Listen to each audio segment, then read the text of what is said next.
Hello जी, अस्सलाम वालेकुम। क्या हाल चाल है सबके? मैं अल्हम्दुलिल्लाह ठीक हूँ और आई होप आप सब भी ठीक होंगे। यहाँ हम लोग आए थे दोमो एटीएम पॉइंट पे।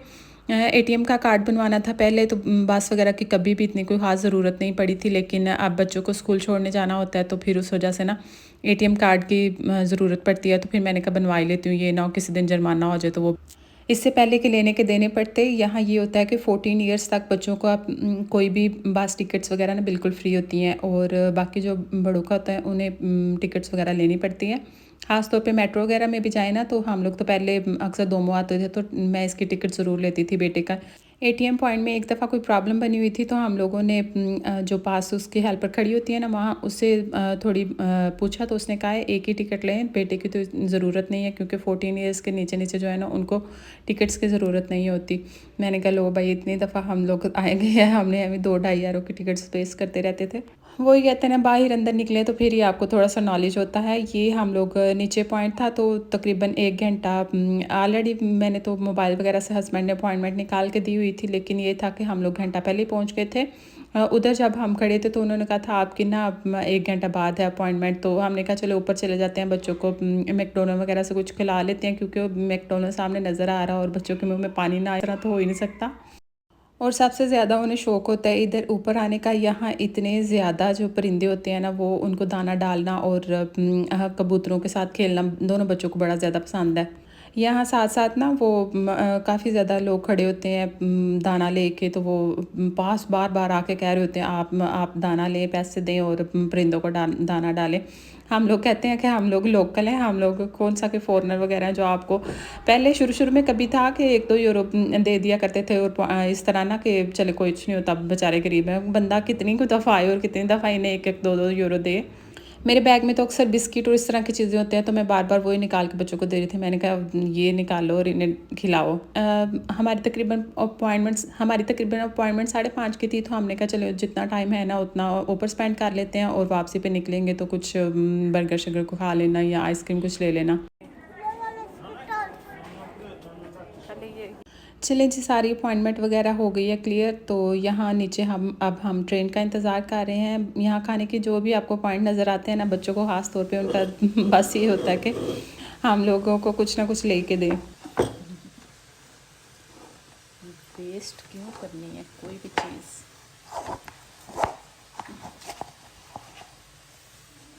पीनट वाली कॉफ़ी।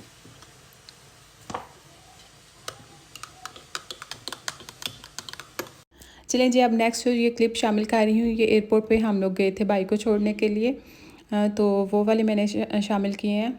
उनकी फ़्लाइट सुबह के टाइम थी और फ्राइडे को थी, तो हम लोगों ने कहा बच्चों को, फिर भाई ने काफ़ी इंसिस्ट किया चलो हैरी होती है एक दिन छुट्टी करवा लो इन दोनों को। तो बच्चों से उसका काफ़ी ज़्यादा लगाव है, तो हमने कहा चलो फिर एक छुट्टी कर लेते हैं, तो छोड़ने चले जाएंगे 7 बजे। हम लोग निकले थे घर से, 11 बजे की थी। हमें आधा पौना घंटा लग जाता है, आधा घंटा लग जाता है मालपेंसा पहुँचते पहुँचते। यहाँ पे जो फ़ोटो सेशन चल रहा है और जब जब टाइम नज़दीक आ रहा था, यकीन करें मेरे तो दिल को कुछ हो रहा था।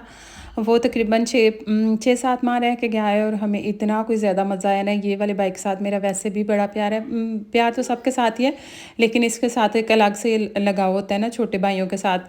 तो वो यकीन करें मेरे दिल को इतना कुछ हो रहा था कि टाइम बस अब जाने वाला हो गया, तो अल्लाह ताला खैर खैरियत से पहुँचाए।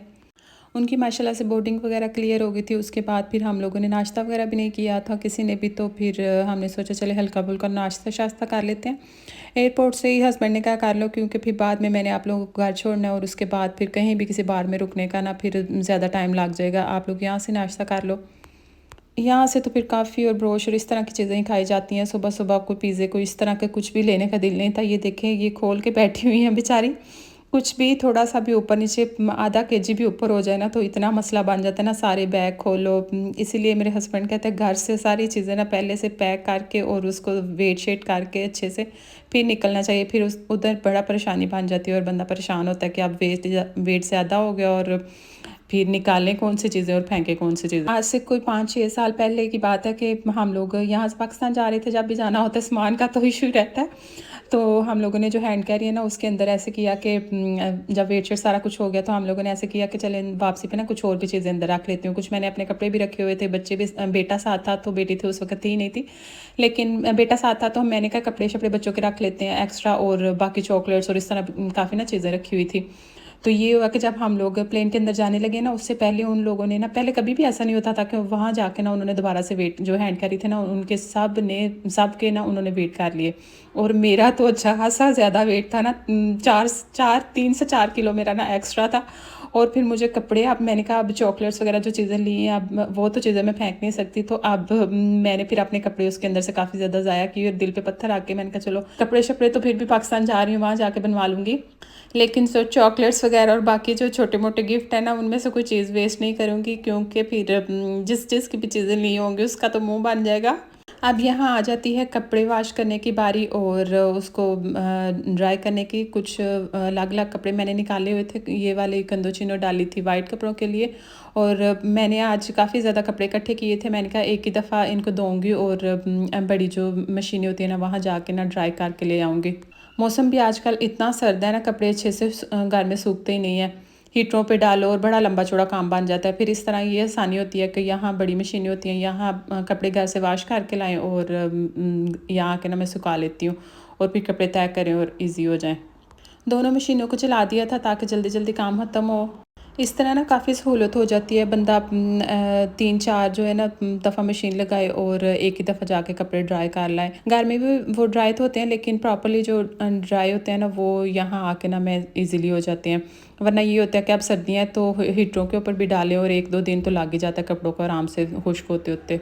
चलें जी, एक मशीन के अंदर तो बिल्कुल कपड़े अच्छे से खुश्क हो गए थे और दूसरी के अंदर मुझे थोड़े थोड़े नमी लग रही थी। फिर मैंने ऐसा किया, दूसरी को भी दोबारा से ऑन किया और उसके अंदर जो दूसरे थे ना हल्के फुल्के जो थोड़े नमी लग रही थी वो भी मैंने इसके अंदर ही शामिल कर दिए थे। मैंने कहा ज़रा एक दफ़ा फिर चक्कर लग जाए ताकि फिर घर जाएँ और हमें खुश्क कपड़े जो है ना तय करें और ईज़ी हो जाएँ। यहाँ अब आगे नेक्स्ट मैं बना रही हूँ सूप। आजकल सर्दियाँ और इस तरह की चीज़ें बड़ी अच्छी लगती हैं। मेरे बच्चों को सूप, दोनों बच्चों को माशाल्लाह सूप बड़ा पसंद है, मुझे भी पसंद है। हस्बैंड तो बिल्कुल भी चखते नहीं है, उन्हें नहीं पसंद। हम लोग अक्सर ही कहते हैं ना हमें आपके लिए ना अलग से सोचना पड़ता है कि आपको और बेटे को ये वाली चीज़ें नहीं पसंद, और इन लोगों के लिए ना सोच के बनानी पड़ती हैं। आज मैंने आलू पालक बनाई हुई थी और वो बेटे ने नहीं खानी थी, तो फिर मैंने उसके लिए अलग से मैंने कहा चलो कुछ और क्या बनाऊँ। मैंने कहा चलो सूप बना लेती हूँ, ताकि इसके अंदर से आलू वगैरह निकाल के ना उससे रोटी बना दूँगी और साथ सूप से काम चला लेंगे। यहाँ स्कूल्स में भी इन्हें काफ़ी ज़्यादा ये जो सोपा वगैरह ना ये देते हैं और बच्चे बड़े शौक से खाते हैं, वहाँ पीते हैं या खाते हैं जो भी होता है। लेकिन उनका तो बिल्कुल ही डिफरेंट होता है ना, हम ज़रा अपने स्पाइसेस वगैरह सारा कुछ अंदर डाल के बनाते हैं, हमारा टोटली डिफरेंट होता है। सूप की रेसिपी भी मेरे लास्ट जो व्लॉग है ना उसके अंदर है काफ़ी ज़्यादा, मैंने 2-3 दफ़ा रेसिपीज़ वगैरह दी हैं, इस वजह से मैंने फिर इस दफ़ा ना रेसिपी शामिल नहीं की। चलें जी, आज का व्लॉग यहीं तक था। आई होप सो आपको पसंद आया होगा। पसंद आया तो लाइक, सब्सक्राइब और प्यारा सा कमेंट करना मत भूलिएगा। मेरी तरफ से अल्लाह हाफिज़।